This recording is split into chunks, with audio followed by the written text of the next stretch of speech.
her zamanki duruşmalardan çok fazla bir farkı yoktu doğrusu.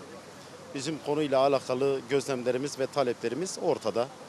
Biz bu davanın maşeri vicdanı tatmin edecek, maktul yakınlarının vicdanını rahatlatacak ve en önemlisi de adalet duygusunun yerine gelmesi, adaletin tahakkuk etmesi için soruşturmanın derinleştirilerek yürütülmesini, azmettiricilerin mahkeme sürecine ve safahatına dahil edilmesine dair bir talebimiz vardı.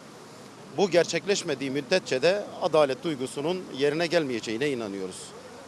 15 Temmuz darbe girişimiyle beraber ortaya çıkan bazı hakikatler ve özellikle Diyarbakır bölgesinde Kobani bahaneli eylemlerde halkı sokağa çağıran, azmettiren ve bu gençlerin hunharca katledilmesine sebebiyet veren, bunda dahli olan azmettiricilerin ve kamu güvenlik görevlilerin, üzerine düşeni yapmayan güvenlik görevlilerinin mutlaka bu safhada dahil edilmesi gerekiyor.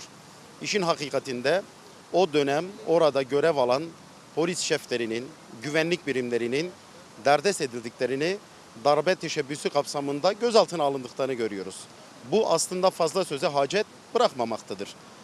İşin hakikatinde bunların dahil edilmediği bir mahkemeden adalet duygusuna yaraşır bir sonuç çıkacağına biz inanmıyoruz.